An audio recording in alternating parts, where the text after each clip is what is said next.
मैं एक पाकिस्तानी जासूस। 70 की दिहाई में भारत में अपना मिशन मुकम्मल करके नेपाल पहुंच चुका हूं।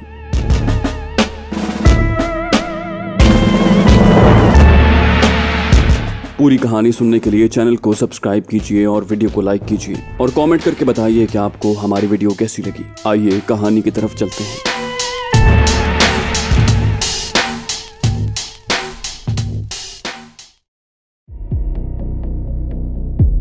नेपाल में मुझे अपने महकमे का खत मिल चुका था। मुझे जो मिशन सौंपा गया था उसके मुतालिक मुख्तसरन अर्ज करता हूँ। भारत ने अपने तरबियत याफ्ता एजेंट महाजरों के भेस में नेपाल भेज दिए थे, जिनमें से कई पाकिस्तान पहुंचकर तकरीबाना कार्रवाइयां कर रहे थे। मुझे नेपाल में इन भारतीय एजेंटों का पता चलाना और गैर महसूस तरीके से उन्हें एम्बेसी के जरिए जल्द अज जल्द पाकिस्तान भेजना और उनके तफसीली कवायफ पाकिस्तान बजरिया डाक या इमरजेंसी की सूरत में ट्रांसमिट करवाने थे। खत में लिखा था कि ट्रांसमीटर ऑपरेटर जो कोड और डी कोड भी करता है हमारे ही महकमे का आदमी है। मैं उस पर पूरा भरोसा कर सकता हूं और अपने पैगामात भी भिजवा सकता हूं। इस बात की एम्बेसी के किसी दूसरे मुलाजिम को खबर न होने पाए। मिशन का दूसरा हिस्सा ये था कि मशरकी पाकिस्तान से आने वाले महाजरीन की बहुत कम तादाद सीधी नेपाल आई थी। तकरीबन 90% महाजिर भारत में अपने अजीजो अकारिब के पास महीनों बल्कि बरसों कयाम करके नेपाल आए थे। भारत में उनके कयाम के दौरान उनके मेजबानों के हिंदू हमसायों या दीगर जराए से सीबीआई वालों को उनकी भारत आमद की इत्तला मिल जाती थी। लिहाजा सीबीआई और पुलिस वाले उनके घर जा धमकते और मेजबानों को उन्हें पनाह देने और मेहमानों को सफरी दस्तावेजात के बगैर भारत में दाखिल होने के जुर्म में गिरफ्तार कर लिया जाता। बिलाखिर फैसला ये होता था कि भारतीय मेजबान ये जुर्म लिख कर कबूल करें कि उन्होंने दुश्मन मुल्क के शहरियों को बगैर सफरी दस्तावेजात के जानते बूझते गैर कानूनी पनाह है, और मेहमानों को इस बात पर मजबूर किया जाता था कि वो पाकिस्तान पहुंचकर भारत को मतलूबा इत्तलात अपने मेजबानों के तवस्सुत से पहुंचाएं या पाकिस्तान में भारतीय एजेंटों को ड्रॉप के जरिए मतलूबा मालूमात दें। बसूरत दीगर मेजबानों के तहरीर शुदा इकबाल जुर्म के तहत उन्हें गिरफ्तार कर लिया जाएगा। पाकिस्तान पहुंचने वाले महाजरों की खासी बड़ी तादाद बअम्र मजबूरी ये कबीह फेल कर रही थी। पाकिस्तान में ऐसे बहुत से लोग तलाश बिस्यार के बाद पकड़े गए थे। मेरे जिम्मे ये ड्यूटी लगाई गई कि महाजरों में घुल मिलकर ऐसे लोगों का पता चलाऊं जो इंडिया के प्लांटेड थे और एम्बेसी के जरिए उन्हें जल्द अज जल्द पाकिस्तान भिजवाऊं। नेपाल में तो हुकूमत पाकिस्तान का बस न चलता था, लेकिन लाहौर एयरपोर्ट पर ऐसे प्लांटेड महाजरों के इस्तकबाल के लिए मेरे महकमे के अफराद मौजूद होंगे। मैंने इस खत को अपने सूटकेस में संभाल कर रख लिया ताकि अगर सफीर साहब ताउन से इनकार करें तो उन्हें खत का यह हिस्सा दिखा सकूं।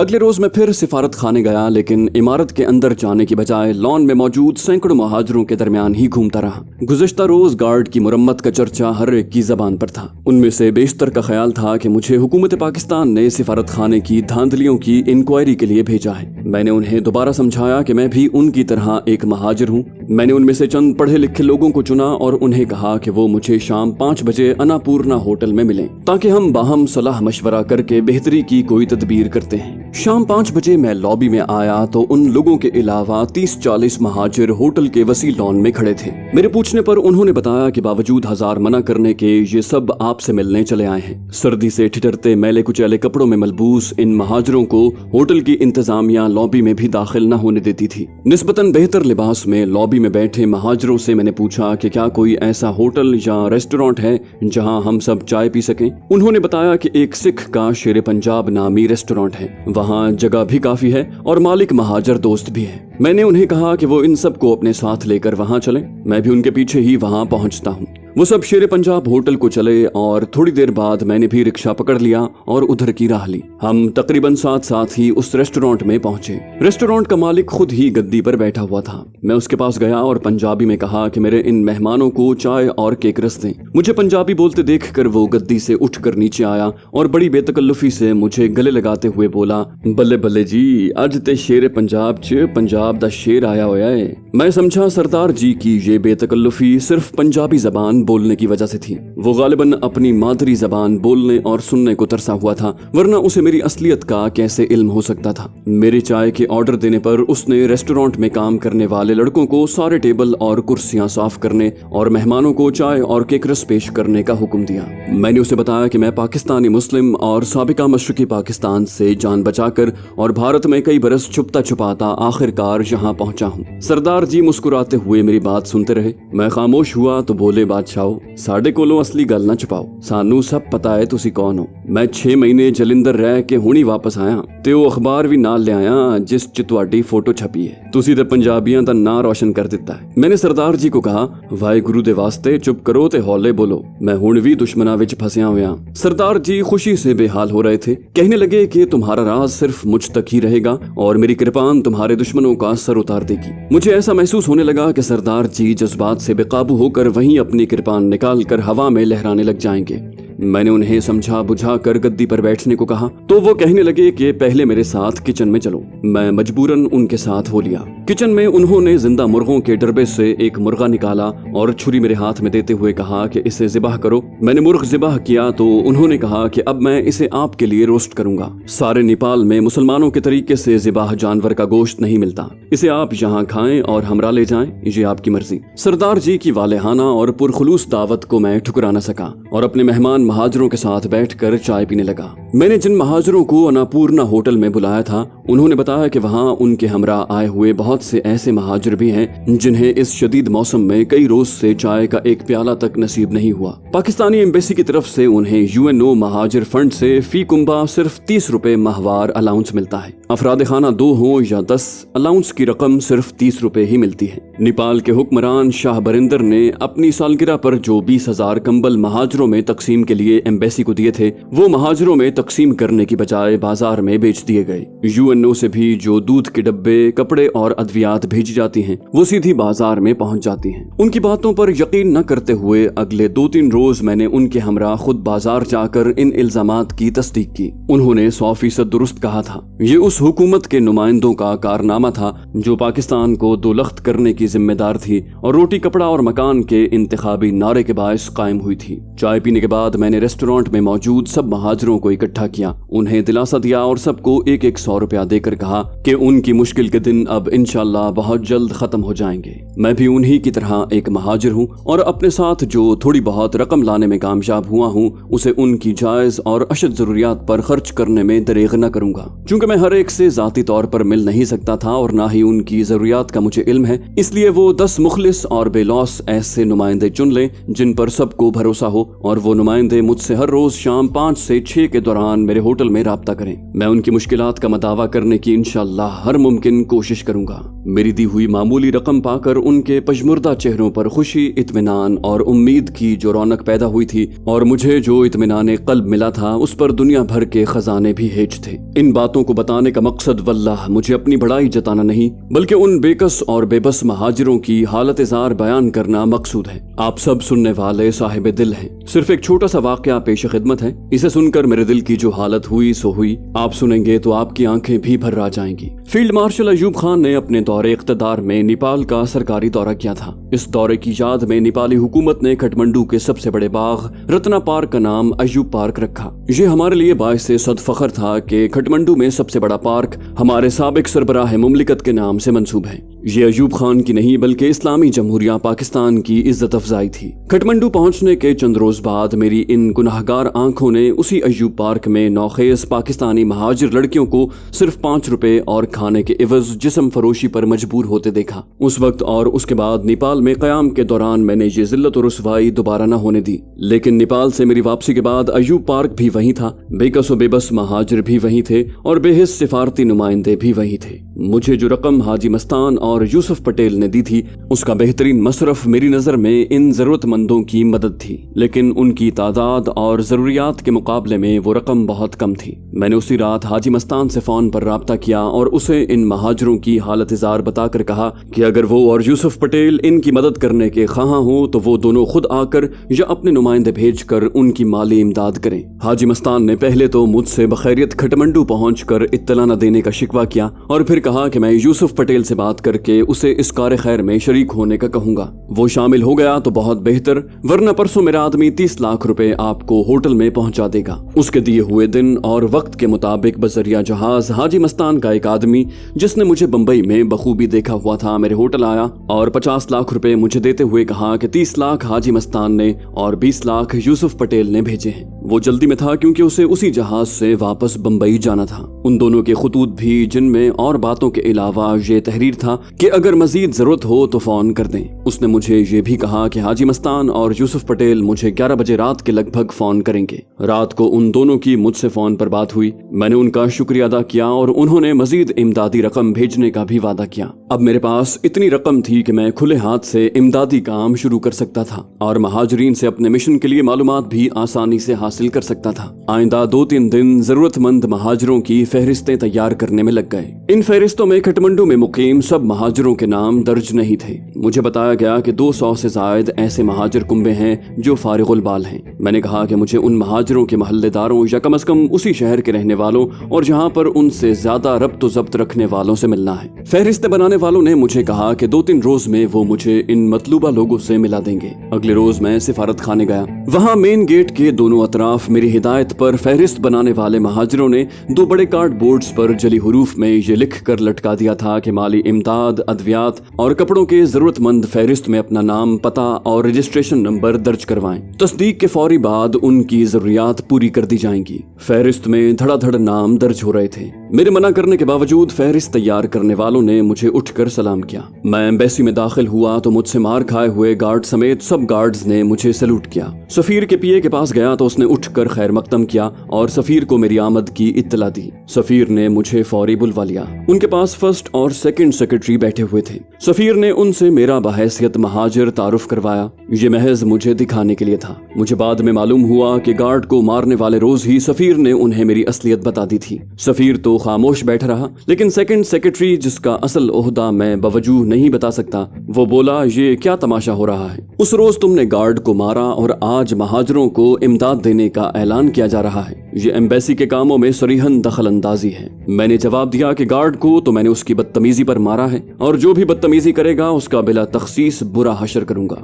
जहां तक महाजिरों की इमदाद का सवाल है तो इमदाद देने वाले का नाम कहीं भी नहीं लिखा है, लेकिन दर हकीकत चंद मुखय्यर लोग मेरी वसातत से ये इमदाद कर रहे हैं। सेकंड सेक्रेटरी बोला, वो मुखय्यर लोग एम्बेसी की मार्फत इमदाद क्यों नहीं देते? मैंने जवाब दिया कि इस सवाल का जवाब उनसे ही पूछो तो बेहतर है। वैसे मेरी इत्तला के मुताबिक एम्बेसी को महाजिरों के लिए पहुंचने वाली इमदाद सीधी काठमांडू के बाजारों में पहुंच जाती है। मेरी ये बात सुनते ही फर्स्ट और सेकंड सेक्रेटरी इस इल्जाम की पुरजोर तरदीद करने लगे। उनकी आवाज में कभी कभी सफीर की आवाज भी शामिल हो जाती। जब वो जरा खामोश हुए तो मैंने तीनों को मुखातिब करते हुए कहा कि अब तक एम्बेसी में जो भी धांधलियां हुई हैं, मैंने उनके ठोस सबूत हासिल कर लिए हैं। सेकंड सेक्रेटरी, जो ज्यादा ही जोशीला दिखाई देता था, कहने लगा, क्या तुम्हें मालूम है कि तुम कहाँ बैठे हो और मैं कौन हूँ? मैंने बड़े इत्मीनान से जवाब दिया कि मैं पाकिस्तानी सिफारत खाने यानी पाकिस्तान की सरजमीन में बैठा हूँ। तुम जिस महकमे से सिफारिशों के जरिए सिफारत खाने में आए हो उसे भी बखूबी जानता हूँ और जहाँ पर तुम्हारे जो जाती करतूत हैं उनसे भी बखूबी वाकिफ हूँ और इन सब की रिपोर्ट अपनी पहली डाक में पाकिस्तान भिजवाऊंगा और तुम्हें मैं चैलेंज करता हूँ कि मेरा कुछ बिगाड़ सकते हो तो बिगाड़ लो। ये कहकर मैं उठा और दरवाजे को इतने जोर से बंद किया कि अंदर बैठे तीनों कुर्सियों से उछल पड़े होंगे। मैं ये वाकयात इसलिए बता रहा हूँ कि आप लोग ज़हनी तौर पर मेरे हम कदम रहें और ये महसूस कर सकें कि अगर भारत में मुझे मुतासिब और मेरे वतन दुश्मन हिंदुओं से नबरदाजमा होना पड़ा था तो नेपाल में भी मेरा वास्ता उनसे पड़ा जो अपने जाती मफाद के लिए मुल्क को दीमक की तरह चाट रहे थे। उन्हें न पाकिस्तान की इज्जत व वकार से कोई दिलचस्पी थी और न ही बेकस महाजिरों से कोई सरोकार। वो तो उन करगसों जैसे थे जो नीम मुर्दा जिस्मों को भी भंभोड़ देते हैं। मेरे तल्ख रवैये और एम्बेसडर की सियासत के बायस या किसी नामालूम वजह से ये दोनों सेक्रेटरी शाम को मेरे होटल पहुंच गए। लॉबी में मुझे मिलने के लिए चंद महाजिर भी बैठे थे। मैंने महाजिरों को पहले अटेंड किया और करीबन 1 घंटा उनके हमरा रहा। इस दौरान दोनों सेक्रेटरी बार बार अपनी घड़ियां और मुझे महाजिरों से महवे गुफ्तगू देखते रहे। मैंने उनके लिए कॉफी भिजवा दी थी। महाजिरों से फारिग होकर मैं उनके पास आया तो दोनों उठकर मुझे मिले और बगैर वक्त लिए आने की माजरत चाही। किस्सा मुख्तसर, उनके आने की वजह दिन को सफीर के कमरे में होने वाली तल्ख गुफ्तगू को भुला देने और आइंदा मेरे साथ पूरे ताउन का वादा था। मैंने उन्हें साफ कह दिया कि जहाँ तक मेरी जात का ताल्लुक है मैंने ना तो उनके दुरुस्त रवैये को कोई अहमियत दी है और ना ही उसका कोई असर लिया है। जहाँ तक महाजिरों के लिए आने वाले सामान की खुर्द बुर्द और बाजार में फरोख्तगी का सवाल है तो उसके मुतालिक तफसीली रिपोर्ट मैंने बहरहाल अपनी डाक में भेजनी है। सामान की फरोख्तगी और महाजिरों में तकसीम न होने के सबूत मेरे पास हैं। अगर आप फौरी तफ्तीश करके खुर्द बुर्द करने वालों के नाम और अपनी तहकीकाती रिपोर्ट मुझे दे दें तो वो भी मैं अपनी डाक में भेज दूंगा। 2 रोज बाद उन दोनों ने मुझे अपनी तहकीकाती रिपोर्ट और 2 गार्ड्स और चौकीदार के नाम दिए जो उनकी तफ्तीश के मुताबिक सामान बेचने और खुर्द बुर्द के जिम्मेदार थे। मैंने अपनी तफसीली रिपोर्ट पूरे 1000 महाजिरों के दस्तखतों और रजिस्ट्रेशन नंबरों के साथ भेजी। साथ ही दोनों सेक्रेटरियों की रिपोर्ट पर अपने कमेंट्स में लिखा कि अगर सिर्फ गार्ड्स और चौकीदार ही चोरी में मुलव्विस थे तो आज से पहले सामान की गुमशुदगी और चोरी की तफ्तीश क्यों न की गई। यूएनओ के खटमंडू के दफ्तर से पाकिस्तानी सिफारत खाने के सामान वसूल करने की रसीद की कॉपी भी मैंने अपनी रिपोर्ट के साथ नत्थी कर दी थी। मैंने अपने कमेंट्स के आखिर में लिखा कि एक बच्चा भी इस नतीजे पर आसानी से पहुंच सकता है कि खुर्द बुर्द में गार्ड्स और चौकीदार नहीं बल्कि ऊपर वाले मुलव्विस हैं। बहरहाल मेरा काम सिर्फ रिपोर्ट भेजना है, फैसला आपने करना है। मैंने रिपोर्ट में 20,000 कंबलों की फरोख्त का भी तफसीली जिक्र किया। मैंने अपनी डाक के मखसूस थैले को बंद करके ताला लगाया और उसे अपने सामने सिफारती डाक के थैले में रखवा कर सिफारत खाने में बैठा रहा। जब सिफारत खाने की गाड़ी डाक लेकर एयरपोर्ट जाने लगी तो मैं भी एयरपोर्ट जाने का बहाना करके उसी गाड़ी में एयरपोर्ट जा पहुंचा और अपने सामने डाक कार्गो सेक्शन के हवाले करवाई। भारतीयों से तो खैर की तवक्को ही अबस थी, लेकिन अपनों का रवैया देखकर मेरा दम घुटने लगा था। एयरपोर्ट से वापसी पर मैं अपने होटल चला गया, जहां महाजिरों के अलावा एम्बेसी का वायरलेस ऑपरेटर भी एक कोने में बैठा मेरा मुंतजिर था। ये वही शख्स था जिसके मुतालिक मेरे महकमे ने खुफिया खत में अपना आदमी होने का लिखा था। मैं उसे लेकर अपने कमरे में आ गया। कुछ रस्मी गुफ्तगू के बाद मैंने उसे महकमे का खत दिखाया।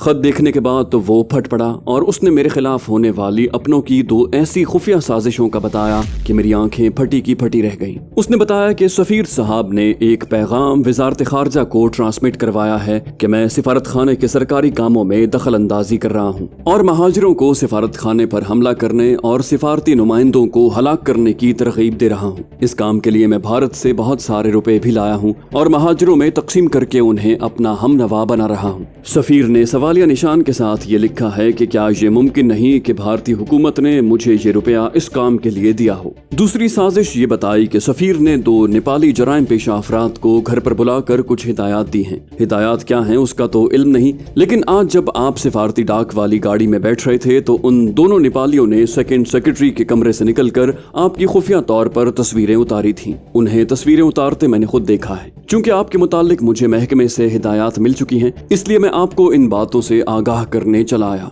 मैंने उसका शुक्रिया अदा किया और उसे होटल की पिछली जानिब से वापस भेज दिया। नेपाली जराइम पेशा अफराद का सफीर से मिलना और मेरी तस्वीरें उतारने का मकसद वाज़ेह था कि मुझे बेखबरी में हलाक कर दिया जाएगा। अपनी धांधलियों पर पर्दा डालने के लिए सफीर को सिर्फ यही रास्ता नजर आया था कि मुझे रास्ते से हटा दे। बहुत सोच विचार के बाद मैंने फैसला किया कि इन साजिशों की तफसीली रिपोर्ट पाकिस्तान ट्रांसमिट करवा दूंगा, लेकिन फौरन ही दूसरी सोच आई कि सिफारत खाने के ट्रांसमीटर का राब्ता सिर्फ पाकिस्तानी वजारत खारजा से था और वजारत खारजा से होकर ही मेरे महकमे से मुतल्लिका रिपोर्ट्स मेरे महकमे को भेजी जाती थी। बराह रास्त महकमे से कोई राब्ता न था। अगली डाक जाने में बहुत दिन पड़े हुए थे। मैं अपने और अनजाने दुश्मनों में घिर चुका था। जब कोई दुनियावी रास्ता नजर न आए तो इंसान रब्बे जलील से रुजू करता है जो हर शय का मालिक और खालिक है और हर शय पर कादिर है। उसी ज़ाते पाक की रहमत पर पूरा यकीन इंसान को बड़ी से बड़ी मुसीबत से निकाल देता है। मैंने भी अपने खालिक हकीकी से मदद मांगी और इन मुश्किलात का खुद ही सामना करने का फैसला किया। मुझे यकीन था कि मेरी भेजी गई रिपोर्ट्स की रोशनी में मेरा महकमा मेरे खिलाफ सफीर की रिपोर्ट को चीथड़े से ज्यादा अहमियत नहीं देगा। बहरहाल अब मैं चौकन्ना रहने लगा और हमेशा 3-4 हमदर्द महाजिरों के साथ ही बाहर निकलता। सिफारत खाने जाना भी मैंने बहुत कम कर दिया था।